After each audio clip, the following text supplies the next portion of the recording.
Chapitre 4. Le papier a volé de mon bureau et a glissé sur le sol. Tout en gardant un œil sur Miss Rotondo, je me suis plié en deux pour le ramasser. Par chance, elle n'a pas eu l'air de remarquer quoi que ce soit. Attention, tes parents ont appelé chez nous pour te trouver et mes parents veulent savoir pourquoi. Je ne peux plus te couvrir. S'il te plaît, pardonne-moi. Amour pour l'éternité. Ton ami pour la vie, Barbara. J'ai levé les yeux et j'ai croisé le regard de Barbara. Elle se tordait les mains avec l'air de demander pardon. J'ai souri et hoché la tête. J'ai mimé le geste de fumer une cigarette. Barbara a hoché la tête et a souri. Elle me réchauffait de l'intérieur. Barbara, la fille à côté de qui j'étais assise en classe depuis 2 ans. Barbara, la fille qui m'a dit que si j'avais été un gars, elle serait tombée amoureuse de moi. On s'est retrouvés dans les toilettes des filles. Deux jeunes qui fumaient avaient déjà ouvert les fenêtres. T'étais où tout ce temps-ci a-t-elle voulu savoir. Je bossais comme une dingue. Il faut que je me barre de chez mes parents sinon je vais crever. On dirait qu'ils ne supportent pas qui je suis. J'ai pris une longue bouffée sur ma cigarette. Je crois qu'ils préféreraient que je ne sois jamais né. Barbara a frémi. Ne dis pas ça, a-t-elle réagi après avoir jeté un coup d'œil autour pour voir si quelqu'un pouvait entendre. Elle a pris une taffe sur sa cigarette et a craché la fumée par la bouche tout en l'aspirant avec le nez. C'est fou, non? Ça s'appelle une boucle française. C'est Kevin qui m'a montré. Oh merde, a sifflé quelqu'un. Très bien, jeune fille, en rang. C'était Mrs. Antoinette, le fléau des filles accros à la cigarette. Elle nous a ordonné de nous mettre en ligne pour sentir nos haleines. Vu qu'elle ne m'avait pas encore repéré, j'ai saisi ma chance et me suis glissé par la porte. Les couloirs étaient déserts. Dans une minute, une sonnerie exaspérante allait retentir et les couloirs seraient bondés de jeunes tenant leurs classeurs devant eux, un peu comme des boucliers pendant une bataille. Je crois que l'été m'avait changé. Avant, je n'aurais jamais quitté le chemin balisé de la routine pour sortir du bâtiment pendant les heures de cours. J'avais envie de courir sur la piste aussi vite que je pouvais pour évacuer en transpirant cette poisseuse sensation d'emprisonnement. Sauf que les garçons s'entraînaient au milieu du terrain de foot, ainsi qu'un groupe de pom-pom girls juste à côté d'eux. Alors, j'ai grimpé dans les gradins et j'ai marché jusqu'au fond. Une buse à queue rousse a plané au-dessus des arbres. C'était une apparition inhabituelle dans la ville. Il n'y avait pas d'endroit où y aller et il n'y avait rien à faire. Peu importe ce qui devait se passer dans ma vie, je voulais que ça arrive vite. J'aurais aimé pouvoir être quarterback dans l'équipe de football américain. Je pouvais m'imaginer le poids de l'équipement et la tenue comprimant mes seins. J'ai posé une main sur ma forte poitrine. J'ai remarqué que 5 des 8 filles qui s'entraînaient pour être pom-pom girl étaient blondes. Je ne savais même pas qu'il y avait 5 blondes dans l'école. Presque la moitié du lycée était blanche, juive et de classe moyenne. L'autre moitié était afro-américaine et de classe ouvrière. Ma famille était juive et de classe ouvrière. J'étais tombé dans un abîme de solitude sociale. Le peu d'amis que j'avais dans l'école venaient des familles qui travaillaient dur pour joindre les deux bouts. J'ai regardé les pom-pom girls quitter le terrain. Elles ont jeté un coup d'œil par-dessus leur épaule pour voir si les garçons les avaient remarquées. L'entraînement de football était terminé. Quelques garçons blancs sont restés sur le terrain. L'un d'entre eux, Bobby, a fait un signe de la tête en ma direction. Je me suis levé pour partir. Où tu vas, Jess s'est-il moqué en s'approchant de moi. Plusieurs gars l'ont suivi. J'ai commencé à accélérer entre les gradins. Où tu vas, Lizzie? Je veux dire Jessie. Ils m'ont suivi alors que je forçais l'allure pour m'enfuir. Bobby a fait signe à un des garçons de monter sur les gradins face à moi. Lui et les autres sont venus directement sur moi. J'ai sauté au-dessus des gradins et j'ai couru à travers le terrain. Bobby m'a plaqué dans la boue. J'ai violemment heurté le sol. Tout s'est enchaîné très vite. Je ne pouvais rien faire. C'est quoi le problème, Jess? Tu nous aimes pas? Bobby a plongé la main sous ma robe, entre mes jambes. J'ai lancé des coups de poing et de coups de pied, mais lui et les autres garçons me maintenaient. Je t'ai vu nous regarder. Viens, t'en as envie, n'est-ce pas, Jessie? J'ai mordu la main la plus proche de ma bouche. Aïe merde, putain! Le garçon a hurlé et m'a giflé le visage d'un revers de la main. Je pouvais sentir le goût de mon propre sang. J'étais terrifié par l'expression de leur visage. Ce n'étaient plus des gosses à présent. J'ai frappé le torse de Bobby aussi fort que j'ai pu. Je n'ai dû toucher que son équipement parce que je me suis écorché le poing alors que Bobby s'est contenté de rire. Il a appuyé son avant-bras contre ma gorge. Un des gars m'écrasait les chevilles avec ses crampons. J'ai résisté et je les ai insultés. Ils riaient comme si c'était un jeu. Bobby a défait son pantalon et a enfoncé son pénis dans mon vagin. La douleur, la douleur est remontée jusque dans mon ventre et m'a glacé le sang. J'ai senti quelque chose se déchirer profondément à l'intérieur de moi. J'ai compté mes agresseurs. Ils étaient 6. Celui contre lequel j'avais le plus de rage était Bill Turkley. Tout le monde savait qu'il était à l'essai dans l'équipe, parce que les autres gosses se moquaient de lui en disant que c'était une tapette. Il piétinait l'herbe de ses crampons et attendait son tour. Une partie de ce cauchemar était liée au fait que tout semblait aller de soi. Je ne pouvais pas l'arrêter, je ne pouvais pas m'échapper, alors j'ai fait comme si ce n'était pas en train de se passer. J'ai regardé le ciel, si pâle et si calme. J'ai imaginé que c'était un océan et que les nuages étaient des vagues à la tête blanche. Un autre garçon s'époumonait au-dessus de moi. Je l'ai reconnu, c'était Jeffrey Darling, une petite brute prétentieuse. Jeffrey a attrapé mes cheveux et les a tirés d'un coup sec en arrière, si fort que j'ai suffoqué. Il voulait que j'accorde l'attention au viol. Il m'a baisé plus violemment. T'es qu'une petite salope de youpine, une putain de gouine. Tous mes crimes étaient listés. J'étais reconnu coupable. Est-ce que c'est comme ça que les hommes et les femmes font du sexe? Je savais que ce n'était pas ça l'amour. Ça, c'était plutôt faire la haine. Mais est-ce que c'était ces gestes mécaniques-là qu'évoquaient toutes les blagues, les magazines porno, les rumeurs? C'était ça? J'ai ri bêtement. Non pas parce que ce qui se passait était amusant, mais parce que toutes les histoires sur la sexualité me semblaient tellement ridicules. Jeffrey a retiré sa bite de moi et m'a giflé au visage. Un aller-retour. C'est pas drôle, a-t-il crié. C'est pas drôle, putain de salope cinglée. J'ai entendu un coup de sifflet. Merde, c'est l'entraîneur, a dit Frank Humphrey aux autres gars. Jeffrey s'est levé en remontant son pantalon. Tous les garçons se sont dispersés vers le gymnase. J'étais seul sur le terrain. L'entraîneur est resté à distance de moi, le regard fixe. J'ai chancelé en essayant de me relever. Il y avait des taches d'herbe sur ma jupe, du sang, et des trucs gluants qui dégoulinaient le long de mes jambes. Dégagez d'ici, petite traînée, a ordonné l'entraîneur Moriarty. Il fallait que je fasse à pied le long trajet jusqu'à la maison, puisqu'à cette heure-là, ma carte de bus n'était plus valide. J'avais l'impression que ce que je vivais à présent n'était plus ma propre vie. Ça ressemblait plus à un film. Une Chevrolet 51 pleine de gars a ralenti. Quand ils sont passés, j'ai entendu Bobby crier. On se voit demain, Gouinas! Est-ce que j'étais leur propriété maintenant? Si je n'avais pas été assez forte pour les arrêter cette fois-ci, est-ce que je pouvais espérer être capable de me défendre à l'avenir? J'ai couru dans la salle de bain dès que je suis arrivé à la maison et j'ai vomi dans les toilettes. J'avais l'impression d'avoir eu de la viande hachée entre les jambes, et j'étais paniqué par la douleur fulgurante. J'ai pris un long bain moussant. J'ai demandé à ma sœur de dire à mes parents que j'étais malade, et que j'étais allé au lit. Quand je me suis réveillé, c'était l'heure d'aller à l'école, mais je ne pouvais pas, je n'étais pas prête. Debout maintenant, a ordonné ma mère. Mon corps entier me faisait souffrir. J'ai essayé de ne pas penser à la douleur entre mes jambes. Mes parents n'ont pas eu l'air de remarquer ma lèvre fendue ni le léger boitement de ma cheville. Je me déplaçais lentement, comme dans la mélasse. Je ne pouvais pas penser clairement. Dépêche-toi, a grondé ma mère. Tu vas être en retard à l'école. J'ai raté mon bus exprès, comme ça je pouvais marcher jusqu'à l'école. Au moins, si j'étais en retard, je n'aurais pas à faire face aux autres le temps que la cloche sonne. Pendant que je marchais, j'oubliais tout. Le vent soufflait dans les arbres. Les chiens aboyaient et les oiseaux gazouillaient. Je marchais lentement, comme si ma route ne menait à aucun endroit en particulier. Puis le bâtiment de l'école s'est dressé devant moi comme un château médiéval, et tous les souvenirs ont refait surface dans un flot écœurant. Est-ce que les autres savaient déjà? Vu comme ils chuchotaient la main devant la bouche quand j'ai traversé le hall après la première heure de cours, je me suis dit que oui. J'ai pensé que peut-être je devenais paranoïaque jusqu'à ce que les filles m'interpellent. Jess, Bobby et Jeffrey t'attendent. Ils ont tous ri.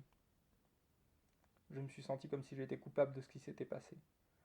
Je me suis faufilé dans mon cours d'histoire dès que la cloche a sonné. Mrs. Duncan a prononcé les mots redoutés.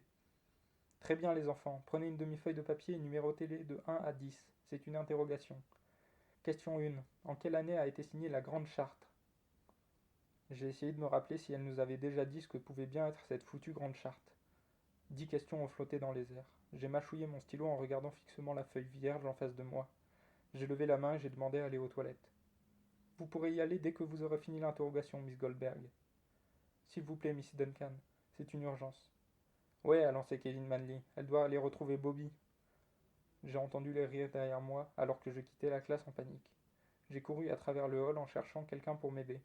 Il fallait que je parle à quelqu'un. J'ai monté les escaliers en courant pour chercher mon amie Carla en cours de gym.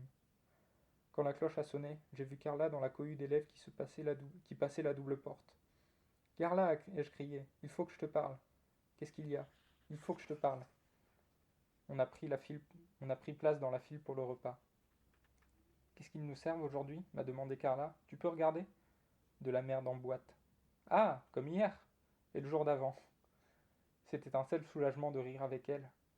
On a pris nos plateaux en grimaçant, quand l'employé de cuisine a versé négligemment une substance visqueuse et indéterminée dans chacune de nos assiettes. On a pris des briques de lait et on a payé notre repas. Est-ce qu'on peut parler lui ai-je demandé. Bien sûr, ça te va après le repas? Pourquoi pas maintenant? Carla m'a regardé d'un air ahuri. J'ai insisté. Est-ce que je peux m'asseoir avec toi? Elle a continué à me regarder fixement. Est-ce que t'as pété les plombs? J'ai eu l'air perdu. Elle a continué. Il y a une répartition des places ici, au cas où tu n'aurais pas remarqué. Au moment où elle a dit ça, j'ai réalisé que c'était vrai. J'ai regardé la cantine comme je ne l'avais jamais vue avant. La cafétéria était entièrement séparée en deux. Tu vois le tableau, chérie? Tu sors d'où? Je peux m'asseoir à côté de toi quand même? Carla a penché la tête en arrière et m'a regardé en plissant des yeux. C'est un pays libre, a-t-elle dit en tournant les talons pour s'éloigner. Salut Blanche-Neige, t'es de nouvelles dans le coin? M'a taquiné Darnell en se déplaçant pour me laisser m'asseoir à côté de Darla. J'ai ri. Il n'y avait plus aucun bruit dans l'immense salle. On aurait pu entendre les mouches voler. Mon estomac s'est serré. La nourriture dans mon assiette avait l'air encore plus dégoûtante que d'habitude. Carla, ai-je dit en m'asseyant à côté d'elle, j'ai vraiment besoin de te parler. Vraiment. Oh, oh, a chuchoté quelqu'un à côté de nous.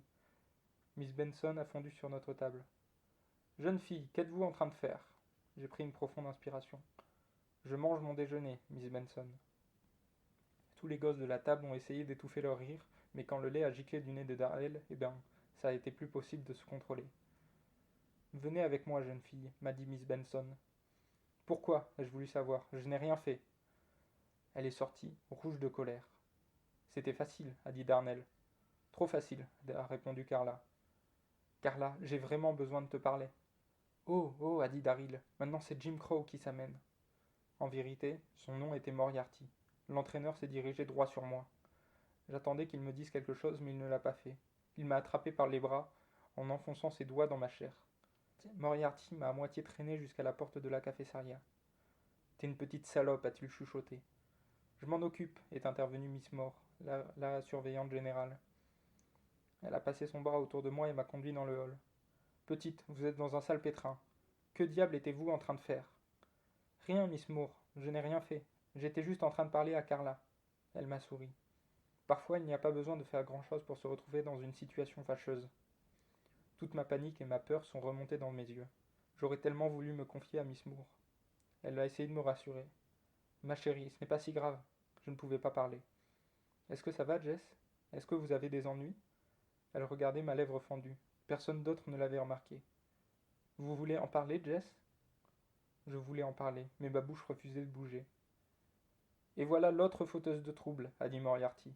Il tenait Carla d'une bonne prise. Miss Moore l'a attiré contre elle. Je m'en occupe, Moriarty. Vous pouvez retourner surveiller le repas. Il la regardait avec une haine palpable. Je pouvais voir à quel point il était raciste. Venez les filles. Miss Moore a passé un bras autour de chacune de nous. Je vais expliquer au principal que vous n'avez pas de mauvaises intentions. Carla et moi, on s'est penchés en avant et on s'est regardés. Je suis désolé, je ne voulais pas t'attirer d'ennui. Miss Moore s'est arrêtée de marcher. Les filles, vous n'avez rien fait de mal. Vous vous êtes élevées contre une règle tacite qui a bien besoin d'être changée. Je souhaite juste que vous vous en sortiez. Quand le principal, Mr. Donato, a fini par m'appeler dans son bureau, Miss Moore m'a demandé si elle pouvait aussi venir.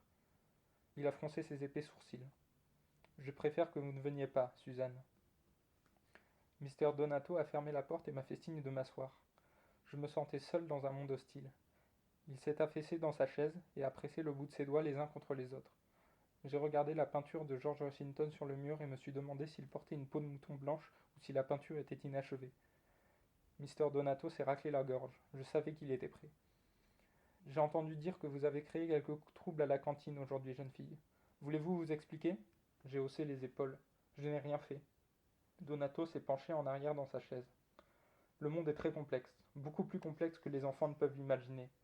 Oh mon Dieu, j'ai pensé, c'est l'heure du sermon. Dans certaines écoles, il y a des bagarres entre les enfants de couleur et les élèves blancs. Est-ce que vous saviez ça? J'ai secoué la tête. Je suis fier que nous ayons de bonnes relations entre les races dans cette école. Cela n'a pas été facile avec le changement de la carte scolaire. On veut juste maintenir le calme, vous comprenez? Je ne comprends pas pourquoi je ne peux pas prendre mon déjeuner avec mon ami. On ne se bat pas? La mâchoire de Donato s'est crispée. La cafétéria fonctionne de cette manière parce que les élèves sont plus à l'aise avec cette séparation. Ben moi pas. C'était sorti tout seul de ma bouche. Donato a frappé le bureau avec la paume de sa main. Miss Moore a ouvert la porte. Je peux vous venir en aide, monsieur? Sortez et fermez la porte, lui a-t-elle crié. Il m'a tourné le dos et a pris une profonde inspiration. Il faut que vous compreniez que tout ce que nous voulons, ce sont de bonnes relations entre les élèves. Alors, pourquoi je ne peux pas manger avec mes amis? Donato est venu vers moi et s'est approché si près que je pouvais sentir son souffle sur mon visage. Jeune fille, écoutez-moi bien. Je m'efforce de faire tenir debout cette école, et que j'aille au diable si je laisse une petite fauteuse de troubles comme vous mettre tout mon travail par terre.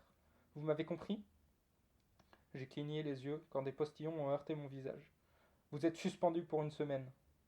Suspendu? Pourquoi? Je voulais partir de toute façon, lui ai-je dit. Il a souri d'un air suffisant. Vous ne pouvez pas partir. Vous ne pouvez pas vous en aller avant. Vous ne pouvez pas vous en aller avant vos 16 ans. Je ne peux pas partir, mais vous pouvez me suspendre. C'est tout à fait ça, jeune fille. Puis il a hurlé. Miss Moore, cette élève a été suspendue. Veillez à ce qu'elle quitte l'établissement immédiatement. Miss Moore se tenait de l'autre côté de la porte. Elle m'a souri en me posant la main sur l'épaule. Ça va? Bien sûr. Ça va se tasser, a-t-elle dit pour me rassurer. J'ai pris un air implorant. Laissez-moi juste voir Miss Noble et Miss Candy, s'il vous plaît. Ensuite je partirai. Miss Moore a hoché la tête.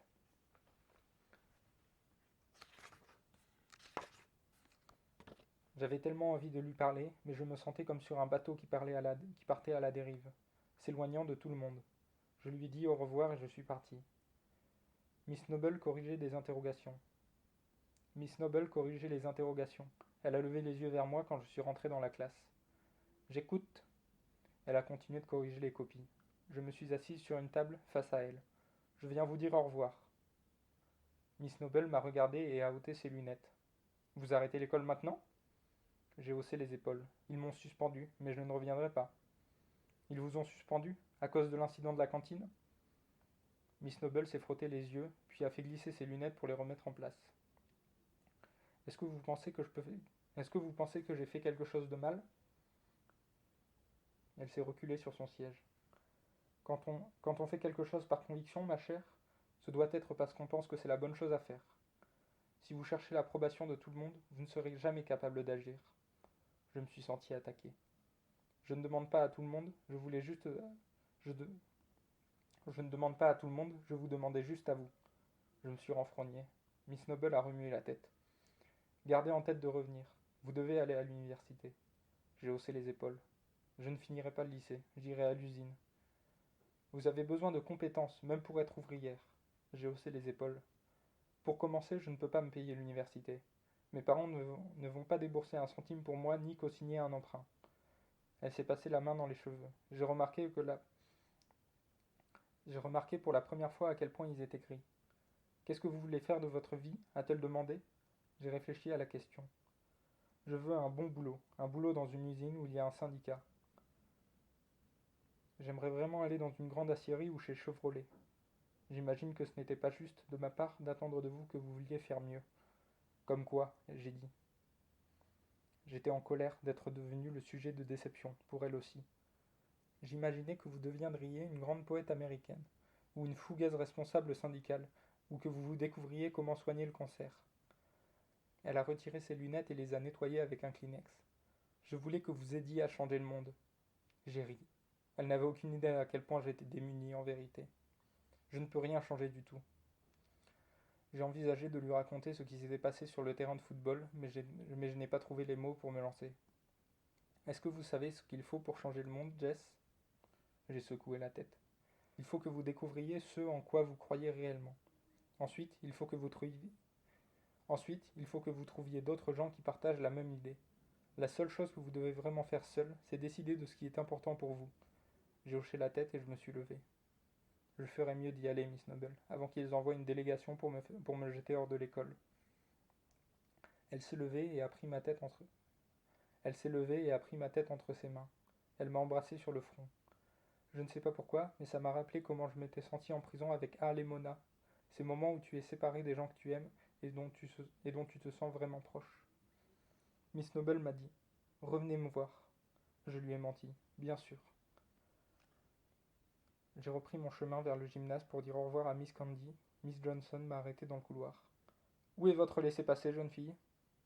Je n'en ai plus besoin, je suis viré, ai-je dit d'un ton qui me semblait joyeux. Quelques heures plus tôt, je me sentais prisonnière entre ces murs. Maintenant que je partais, l'école me semblait plus petite. Je parcourais les couloirs comme une ancienne élève. Je pouvais entendre la musique lointaine et dissonante de John Philip Sousa arriver de l'auditorium. J'avais oublié qu'il y avait une assemblée en fin de journée. Je me suis dit que je n'avais sans doute pas besoin d'y aller. Quand la cloche a sonné, les portes se sont ouvertes et les élèves ont surgi dans les couloirs.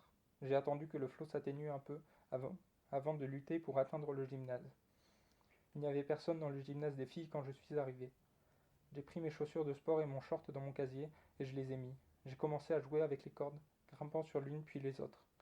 Quand je suis redescendu, je me suis rendu compte que je refoulais tellement mes émotions que j'ai eu peur d'exploser.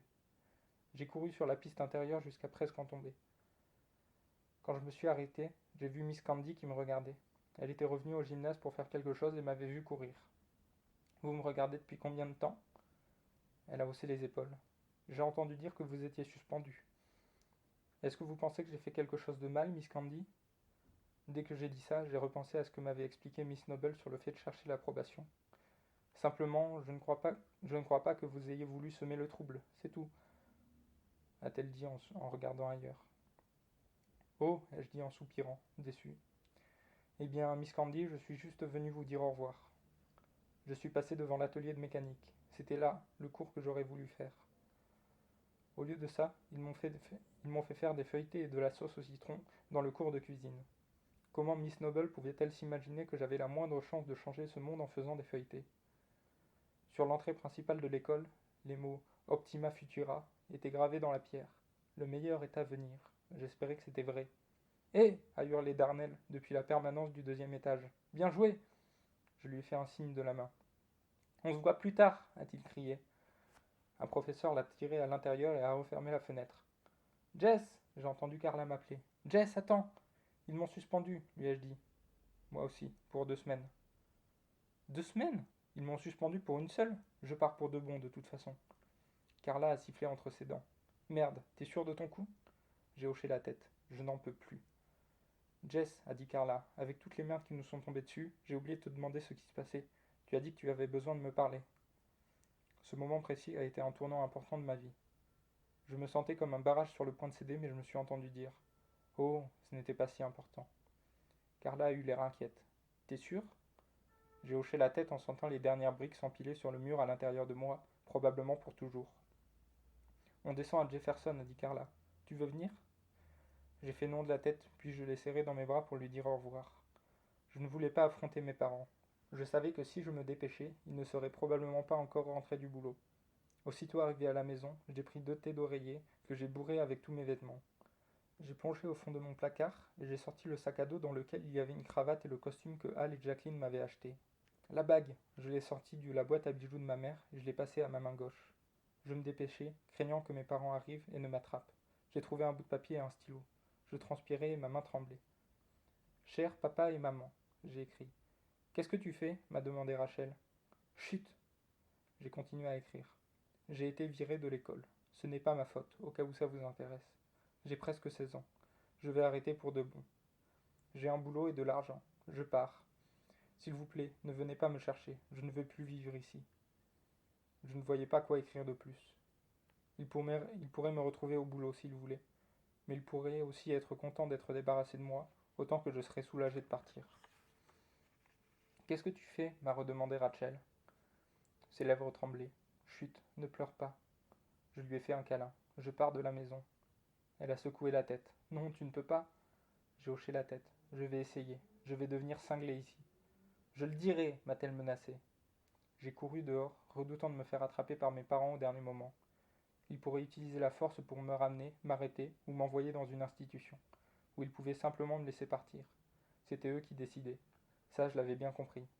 J'ai dévalé la rue en courant jusqu'à ce que mes poumons me fassent mal. Au bout de plusieurs pâtés de maison, je me suis appuyé contre un réverbère et j'ai repris ma respiration. Je me suis senti libre, libre de découvrir ce que la liberté signifiait. J'ai regardé ma montre. C'était l'heure d'aller travailler. J'avais presque 16 ans, j'avais 37 $ en poche.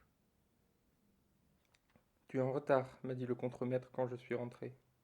Désolé, ai-je répondu en démarrant la machine pour me remettre au boulot. Sale gosse, a-t-il lancé à Gloria. Elle a baissé la tête alors qu'il s'en allait, puis elle a relevé les yeux et a souri. Dure journée, Jess. J'ai ri. J'ai été viré de l'école et je me suis barré de chez moi.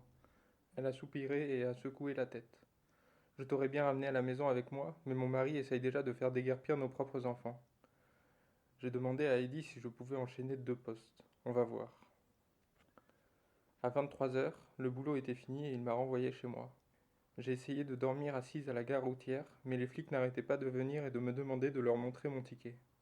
J'ai acheté un ticket pour Niagara Falls, mais ils me réveillaient à chaque fois qu'un bus partait et me demandaient pourquoi je n'étais pas dedans. J'ai traîné dans le coin, pris un petit déjeuner, bu un café, et j'ai marché encore un peu. À midi, je suis allé à une séance de cinéma. Quand je me suis réveillé, j'étais en retard pour le boulot. Eddie m'a averti que ça ne devait plus arriver. Tu as une tête de déterré, m'a soufflé Gloria. Merci beaucoup. J'ai commencé à réfléchir. Hé Gloria, tu te rappelles quand tu m'as parlé d'un bar où ton frère allait, vers Niagara Falls? Gloria s'est tendue. Oui, et alors? Et alors, est-ce qu'il connaît d'autres bars dans ce genre-là en ville? Elle a haussé les épaules. C'est important, Gloria, je t'en supplie. J'ai vraiment besoin de savoir. Gloria avait l'air nerveuse. Elle s'est essuyé les mains sur son tablier pour se débarrasser des taches d'encre, comme si elle voulait se débarrasser du sujet de notre discussion. À l'heure de la pause déjeuner, elle m'a glissé un morceau de papier dans la main. Qu'est-ce que c'est? Sur le papier, le nom Abaz s'était écrit. J'ai appelé mon frère. Je lui ai demandé où il allait. Il a dit que ça lui était arrivé d'aller là-bas. J'ai souri jusqu'aux oreilles. Est-ce que tu sais où c'est? Et qu'est-ce qu'il faudrait que je fasse encore? Que je t'y emmène? Ok, ai-je dit en levant les mains en signe de capitulation. Je demandais juste. J'ai appelé les renseignements pour avoir l'adresse. Après le changement d'équipe, je me suis lavé dans les toilettes et j'ai mis des vêtements propres. J'ai regardé l'anneau à mon doigt. Il n'y avait pas de jeu. Je me suis promis de ne jamais le retirer.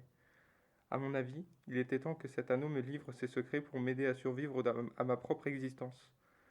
J'ai traversé la ville jusqu'au Habaz et je suis resté dehors à faire les 100 pas et à fumer.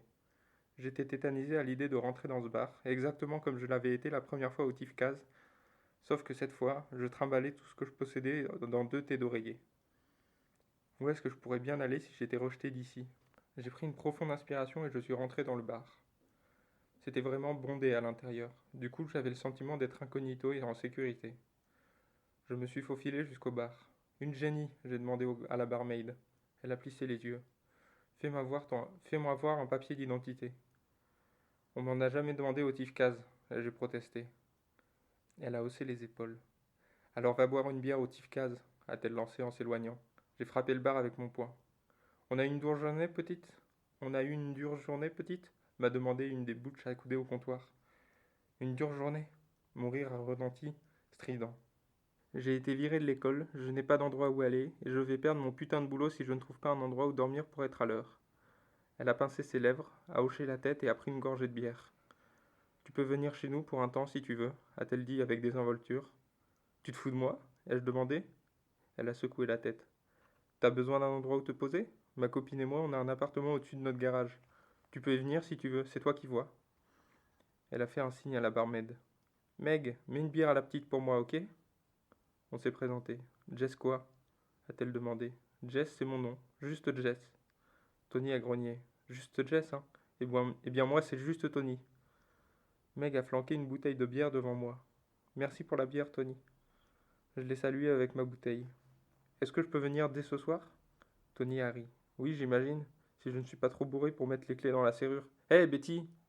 La copine de Tony venait de sortir des toilettes et elle se tenait derrière elle. Hé, Betty, voici Dondi. Cette gosse est orpheline. Ses parents sont morts dans une explosion de voiture, tu vois. Tony a ri et a bu une gorgée de bière. Betty s'est écartée de Tony. Ce n'est pas drôle.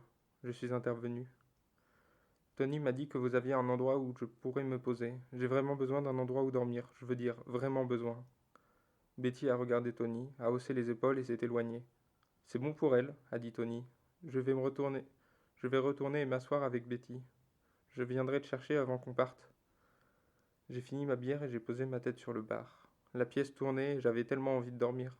Meg a tapoté le comptoir avec les articulations de ses doigts à côté de ma tête. T'es bourré ou quoi? Non, je travaille beaucoup en ce moment, lui ai-je dit. Je me suis dit qu'elle ne m'appréciait pas trop. Puis elle m'a apporté une autre bière. J'en ai pas commandé? C'est la maison qui offre, a-t-elle dit. Allez comprendre. Quand le bar a commencé à se vider, j'ai trouvé une chaise libre auprès de l'arrière-salle bruyante. J'ai appuyé ma tête contre le mur et je me suis endormi. Quand je me suis réveillé, Betty me tirait par la manche en me disant qu'il était l'heure de rentrer à la maison. Tony chantait Roll me over in the clover pendant que Betty essayait de la faire rentrer dans la voiture. Je me suis couché sur le siège arrière et je me suis aussitôt endormi. Allez, debout! Betty m'a secoué. On était dans leur allée. Elle luttait pour faire tenir Tony contre la voiture. Ne me donne pas un deuxième problème à gérer, m'a dit Betty sèchement. Je suis sorti de la voiture et je l'ai aidé à soutenir Tony dans les escaliers. Tu peux dormir sur le canapé cette nuit, a dit Betty. C'est qui la môme? A demandé Tony. Qu'est-ce que c'est que ça? Ta nouvelle butch? Betty a répondu sèchement. C'est toi qui as invité la môme à venir vivre dans l'appartement du garage, tu te rappelles? Je me suis pelotonné dans le canapé en essayant de disparaître. Un instant plus tard, Betty était sortie de la pièce et m'a lancé une couverture. Si je peux juste dormir un peu cette nuit, après je m'en irai. Ça va, a-t-elle soufflé avec lassitude. T'inquiète pas, ça va bien se passer. Je me suis accroché à ce petit bout de réconfort. Allongé là, dans le noir, j'ai réalisé d'un coup que j'étais toute seule. Plus d'école, plus de parents, à moins qu'ils ne viennent me chercher. J'ai failli m'étouffer de honte en repensant à ce qui m'était arrivé au terrain de football. J'avais peur de vomir et je n'avais pas demandé où étaient les toilettes. J'aurais préféré être dans le canapé de Hal et Jackie. J'aurais voulu me réveiller chez elle. Après, j'aurais pu raconter à Jacqueline ce qui m'était arrivé sur le terrain de foot. Est-ce que je lui en aurais parlé? Je réalise que je n'aurais sans doute pas pu raconter à Hal ou Jacqueline ce que les garçons m'avaient fait. Je me sentais trop honteuse. Je me suis fait un serment avant de m'endormir. Je me suis promis de ne plus jamais porter de jupe et de ne plus jamais de ma vie laisser quiconque me violer, quoi qu'il arrive. En réalité, je n'ai pu tenir qu'une seule de ces promesses.